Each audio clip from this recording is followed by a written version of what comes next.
ದಾಂಡೇಲಿ ನಗರದ ಕೆಸಿ ವೃತ್ತದ ಸಮೀಪ ಧರೆಗುರುಳಿದ ಮರ, 2 ಕಾರುಗಳಿಗೆ ಹಾನಿ. ದಾಂಡೇಲಿ ನಗರದಲ್ಲಿ ಕಳೆದ 2 ದಿನಗಳಿಂದ ಸುರಿಯುತ್ತಿರುವ ನಿರಂತರ ಮಳೆಯಿಂದಾಗಿ ನಗರದ ಕೆಸಿ ವೃತ್ತದ ಸಮೀಪದಲ್ಲಿ ಮರವೊಂದು ಧರೆಗುರುಳಿ 2 ಕಾರುಗಳ ಮೇಲೆ ಬಿದ್ದು ಅಪಾರ ಪ್ರಮಾಣದಲ್ಲಿ ಹಾನಿಯಾಗಿರುವ ಘಟನೆ ಇಂದು ಭಾನುವಾರ ಮಧ್ಯಾಹ್ನ 2:30 ಗಂಟೆಗೆ ನಡೆದಿದೆ. ನಿನ್ನೆ ಶನಿವಾರ ಮಧ್ಯಾಹ್ನದಿಂದಲೇ ಸ್ಥಳೀಯ ಕೆಸಿ ವೃತ್ತದಲ್ಲಿರುವ ಆಟೋ ಚಾಲಕರು ಯಾವುದೇ ಸಂದರ್ಭದಲ್ಲಿ ಮರ ಬೀಳುವ ಸಾಧ್ಯತೆ ಇರುವ ಬಗ್ಗೆ ಮಾಧ್ಯಮಕ್ಕೆ ಮಾಹಿತಿಯನ್ನು ನೀಡಿದ್ದರು.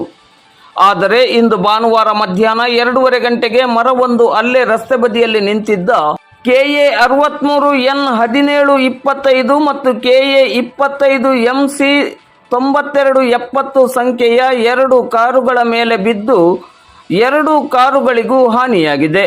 ಸ್ಥಳದಲ್ಲಿ ಸ್ಥಳೀಯರು ಹಾಗೂ ಸಾರ್ವಜನಿಕರು ಉಪಸ್ಥಿತರಿದ್ದು ಬಿದ್ದ ಮರದ ತೆರವು ಕಾರ್ಯಾಚರಣೆಗೆ ಮುಂದಾಗಿದ್ದಾರೆ.